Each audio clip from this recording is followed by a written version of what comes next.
Ramalan Jayabaya dan eksistensi suatu bangsa. Ramalan Jayabaya atau yang populer dengan istilah Jangka Jayabaya menjadi buah bibir masyarakat Jawa sejak berabad-abad silam. Ramalan itu sendiri usianya sudah ratusan tahun, yaitu sejak abad 12 atau saat diciptakannya. Sangat menarik bahwa ramalan tersebut dianggap memiliki akurasi dan ketepatan tersendiri. Wajarlah kalau dalam situasi yang penuh kekacauan, chaos, orang berpaling pada ramalan Jayabaya untuk mencari jawaban. Terutama ketika berbagai analisis ilmiah tak sanggup memberi jawaban memadai mengenai kacaunya situasi. Ramalan Jayabaya berbentuk tembang atau kakawin dalam bahasa Jawa kuno. Ramalan itu kata-katanya bisa dilakukan dan mengandung arti yang dalam. Pada kata-kata itulah masyarakat mencari makna tentang apa yang akan terjadi di kemudian hari. Ramalan Jayabaya terutama mengupas berbagai hal yang menyangkut nasib Pulau Jawa sampai tahun 2100 nanti. Banyak orang mengakui bahwa ramalan Jayabaya itu benar. Kenyataannya banyak kejadian yang cocok dengan apa yang terkandung dalam ramalan Jayabaya. Misalnya tentang penjajahan Jepang di Indonesia yang hanya berlangsung seumur jagung. Datangnya benturan antara tradisi dan kebudayaan modern dan sebagainya. Menurut Bambang Yudhoyono 1984 halaman 64, ramalan ini termasuk klasifikasi berat, baik dalam hal bobot isi maupun ketepatannya. Siapakah Jayabaya? Menurut literatur sejarah, Jayabaya adalah Raja Kediri yang termasyhur.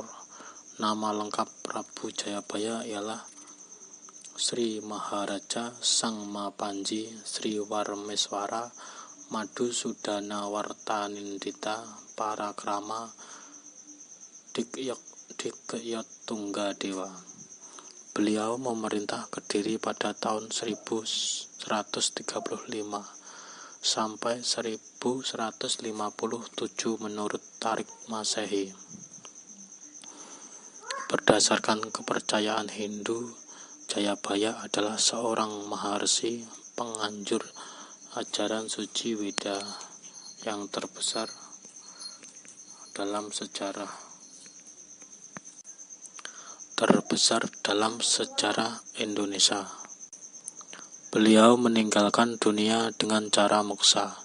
Sukmanya melewati jutaan tata surya, bintang-bintang menuju pusat alam semesta, di mana Tuhan bertahta bersamaan dengan lenyapnya badan jasmaninya. Menurut Weda, tingkat kesucian moksa hanya berselisih satu tingkat di bawah Avatara Rama, Avatara Krishna maupun Avatara Buddha. Oleh karena itu, Prabu Jayabaya dianggap memenuhi syarat untuk menerima wahyu yang penuh dengan nubuat mengenai negara kita untuk kurun waktu 1000 tahun kemuka. Bertitik tolak dari pemahaman itu, ada orang mengatakan bahwa istilah ramalan Jayabaya perlu diganti dengan istilah yang lebih tepat, yaitu Wahyu Jayabaya. Kemasyhuran Jayabaya tampaknya tidak lepas dari peninggalan berupa karya susastra yang adiluhung semasa beliau memerintah Kediri. Kecuali ramalan Jayabaya yang berbentuk kakawin atau puisi agung, karya monumental lainnya yang muncul di era pemerintahan Jayabaya adalah hasil gubahan Empu Sedah dan Empu Panuluh, serat kakawin Bratayuda. Karya tersebut diterjemahkan ke bahasa Jawa oleh Yosodipuro atas perintah Sri Pakubuwono III 1749 sampai 1788. Kakawin Bratayuda kini populer di berbagai kalangan masyarakat, khususnya di Jawa, sebagai babak yang paling menegangkan dalam pewayang. Ramalan Jayabaya tidak dapat dilepaskan dari konteks keberadaan suatu bangsa. Menurut pendapat Van Hien 1910, ramalan Jayabaya terdiri dari atas bait-bait yang mengandung prakondisi kemerdekaan Republik Indonesia, perang kemerdekaan, pendudukan Jepang, perang Ambarawa, sampai tercapainya kemerdekaan RI sepenuhnya melalui KMB, Konferensi Meja Bundar. Bukan itu saja, syair-syair pasca kemerdekaan Indonesia berisi prediksi terjadinya perubahan politik yang amat dahsyat pada tahun 1966 dan 1998. Kalau kita cermati dan bandingkan dengan karya-karya futuristik klasik yang lain, ramalan Jayabaya tampak saling melengkapi dengan ramalan Ronggo Warsito. Dalam Serat Kalatida tahun 1862 yang berisi bait-bait ramalan tentang zaman edan. Sebelum menulis naskah tersebut, Ronggo Warsito telah mencipta mahakarya berjudul Serat Jangka Jayabaya Sabda Palon Naya Ginggung 1842. Karya ini yang sudah mengisyaratkan berdirinya negara Republik Indonesia. Beberapa pihak menganggap akurasi ramalan Jayabaya disebabkan oleh sifatnya yang plastis.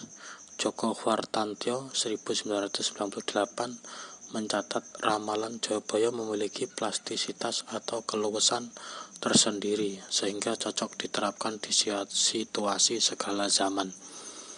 Ramalan Jayabaya pun mudah ditafsirkan sesuai konteks. Misalnya sebuah ramalan yang mengatakan sebagian pulau Jawa akan tenggelam di bawah laut dan kembali ke bentuk semula, termasuk Pulau Madura menjadi 9 pulau. Penafsir yang hidup di akhir dekade 1990 ini bisa memaknakan bunyi ramalan itu menjadi runtuhnya kekuasaan otoriter Orde Baru dan kembali ke bentuk semula Pancasila dan Undang-Undang 1945.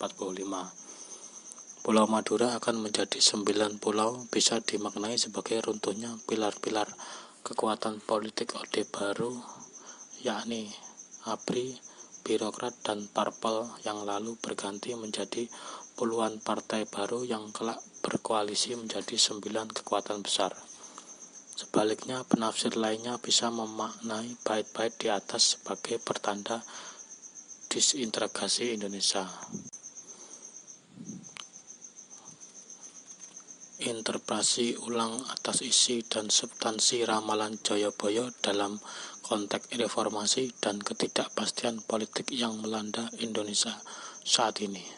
Ketika analisis ilmiah rasional tidak sanggup memberi jawaban bagi mereka yang dahaga, ramalan Jayabaya menjadi relevan, seperti halnya ramalan Ronggo Warsito. Inti ramalan Jayabaya mengacu pada kewaspadaan. Betapapun kacaunya situasi, manusia pasti akan selamat jikalau selalu ingat kepadanya.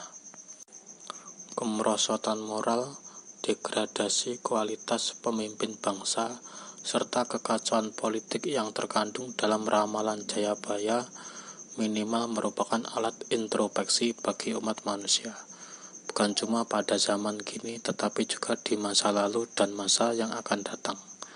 Maka sangatlah tepat bila ramalan Jayabaya tak hanya dipandang sebagai sebuah suratan takdir, seperti halnya kitab berisi suratan para dewa yang selalu dibawa Prabu Krishna, melainkan sebagai sinyal untuk selalu waspada dan berpegang teguh pada ajarannya. Makna ramalan Jayabaya pun bukan cuma terletak pada nubuat atau prediksi-prediksinya sebagai sebuah karya adiluhung. Ramalan Jayabaya ternyata memiliki nilai literar yang amat tinggi. Karya-karya berbobot seperti itu mustahil lahir dari kalangan awam yang selalu kalah berperang melawan hawa nafsu. Oleh karena itu, mudah-mudahan ramalan Jayabaya sebagai karya literer adiluhung bisa menjadi sumber letikan inspirasi bagi kita untuk mempertajam mata dan telinga batin, menaklukkan hawa nafsu dan menangkap tanda-tanda zaman yang kian menggelisahkan.